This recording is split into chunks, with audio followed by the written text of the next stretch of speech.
அதிகாரம் 2. சில நாட்களுக்கு பின்பு அவர் மறுபடியும் கப்பர்நகூமுக்கு போனார். அவர் வீட்டில் இருக்கிறார் என்று ஜனங்கள் கேள்விப்பட்டு உடனே வாசலுக்கு முன்னும் நிற்க இடம் போகாதபடிக்கு அநேகர் கூடி வந்தார்கள். அவர்களுக்கு வசனத்தை போதித்தார். அப்பொழுது 4 பேர் ஒரு திமிர்வாதக்காரனை சுமந்து கொண்டு அவரிடத்தில் வந்தார்கள். ஜனக்கூட்டத்தின் நிமித்தம் அவருக்கு சமீபமாய் சேரக்கூடாமல் அவர் இருந்த வீட்டின் மேற்கூரையை பிரித்து திறப்பாக்கி திமிர்வாதக்காரன் கிடக்கிற படுக்கையை இறக்கினார்கள். இயேசு அவர்கள் விசுவாசத்தைக் கண்டு திமிர்வாதக்காரனை நோக்கி, மகனே, உன் பாவங்கள் உனக்கு மன்னிக்கப்பட்டது என்றார். அங்கே உட்கார்ந்திருந்த வேதபாரகரில் சிலர், இவன் இப்படி தேவதூஷணம் சொல்லுகிறதென்ன? தேவன் ஒருவனே அன்றி பாவங்களை மன்னிக்கத்தக்கவர் யார் என்று தங்கள் இருதயங்களில் சிந்தித்து கொண்டிருந்தார்கள். அவர்கள் தங்களுக்குள்ளே இப்படி சிந்திக்கிறார்கள் என்று இயேசு உடனே தம்முடைய ஆவியில் அறிந்து அவர்களை நோக்கி, நீங்கள் உங்கள் இருதயங்களில் இப்படி சிந்திக்கிறதென்ன? உன் பாவங்கள் உனக்கு மன்னிக்கப்பட்டதென்று சொல்வதோ, எழுந்து உன் படுக்கையை எடுத்துக்கொண்டு நடவென்று சொல்வதோ எது எளிது? பூமியிலே பாவங்களை மன்னிக்க மனுஷகுமாரனுக்கு அதிகாரம் உண்டென்பதை நீங்கள் அறிய வேண்டும் என்று சொல்லி திமிர்வாதக்காரனை நோக்கி, நீ எழுந்து உன் படுக்கையை எடுத்துக்கொண்டு உன் வீட்டுக்கு போ என்று உனக்கு சொல்லுகிறேன் என்றார். உடனே அவன் எழுந்து தன் படுக்கையை எடுத்துக்கொண்டு எல்லாருக்கும் முன்பாக போனான். அப்பொழுது எல்லாரும் ஆச்சரியப்பட்டு, நாம் ஒரு காலும் இப்படி கண்டதில்லை என்று சொல்லி தேவனை மகிமைப்படுத்தினார்கள். அவர் மறுபடியும் புறப்பட்டு கடல் அருகே போனார்.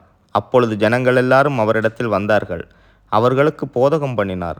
அவர் நடந்து போகையில் அல்பேயுவின் குமாரனாகிய லேவி ஆயத்துறையில் உட்கார்ந்திருக்கிறதைக் கண்டு, எனக்கு பின் சென்று வா என்றார். அவன் எழுந்து அவருக்கு பின் சென்றான்.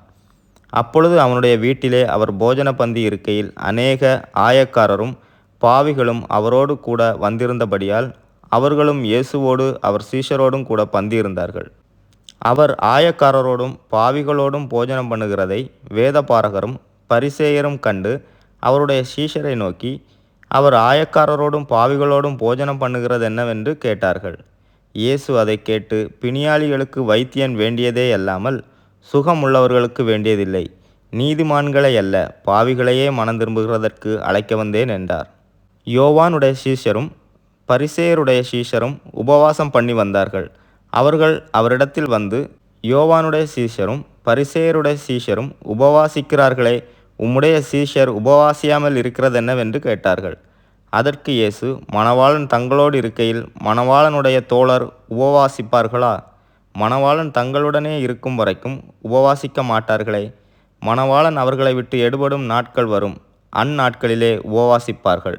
ஒருவனும் கோடித்துண்டை பழைய வஸ்திரத்தோடு இணைக்க மாட்டான். இணைத்தால் அதனோடே இணைந்த புதிய துண்டு பழையதை அதிகமாய் கிழிக்கும், பீறலும் அதிகமாகும். ஒருவனும் புது திராட்சரசத்தை பழந்துருத்திகளில் வார்த்து வைக்க மாட்டான். வார்த்து வைத்தால் புது ரசம் துருத்திகளை கிழித்து போடும், ரசமும் சிந்திப்போம், துருத்திகளும் கெட்டுப்போம். புது ரசத்தை புது துருத்திகளில் வார்த்து வைக்க வேண்டும் என்றார். பின்பு அவர் ஓய்வு நாளில் பயிர் வழியே போனார். அவருடைய சீஷர்கள் கூட நடந்து போகையில் கதிர்களை கொய்யத் தொடங்கினார்கள். பரிசேயர் அவரை நோக்கி, இதோ ஓய்வு நாளில் செய்யத்தகாததை இவர்கள் ஏன் செய்கிறார்கள் என்றார்கள். அதற்கு அவர், தாவீதுக்கு உண்டான ஆபத்தில் தானும் தன்னோடு இருந்தவர்களும் பசியாய் இருந்தபோது அவன் அபியத்தார் என்னும் பிரதான ஆசாரியரின் காலத்தில் செய்ததை நீங்கள் ஒரு காலும் வாசிக்கவில்லையா? அவன் தேவனுடைய வீட்டில் பிரவேசித்து ஆசாரியர் தவிர வேறொருவரும் புசிக்கத்தகாத தெய்வ சமூகத்து அப்பங்களை தானும் புசித்து தன்னோடு இருந்தவர்களுக்கும் கொடுத்தானே என்றார்.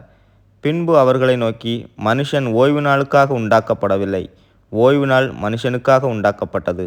ஆகையால் மனுஷகுமாரன் ஓய்வு நாளுக்கும் ஆண்டவராய் இருக்கிறார் என்றார்.